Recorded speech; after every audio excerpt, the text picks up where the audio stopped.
আহ, আমরা মনে করি একাত্তর এই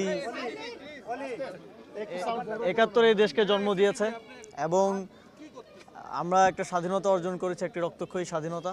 কিন্তু বিগত 16 বছরে ফ্যাসিবাদ এই স্বাধীনতার যে কনসেপ্ট সেটাকে নষ্ট করে দিয়ে গেছে। আমরা মনে করি যে দেশের প্রত্যেকটা নাগরিক যতক্ষণ পর্যন্ত না মনে করবে তিনি স্বাধীন, তার বাক স্বাধীনতা আছে, তার ফ্রিডম অফ এক্সপ্রেশন আছে, ততক্ষণ পর্যন্ত আসলে ভূখণ্ড স্বাধীন হয়ে কোনো লাভ নেই। আমরা মনে করি 24 সেই স্বাধীনতাকে রক্ষা করেছে এবং 24-এর গণঅভ্যুত্থান আবার একটি রক্তক্ষয়ী গণঅভ্যুত্থানের মধ্য দিয়ে 71 অর্জিত স্বাধীনতাকে আমরা রক্ষা করার যেই কঠিন লড়াই, সেই লড়াইয়ের একটা অন্যতম ধাপ হচ্ছে 24।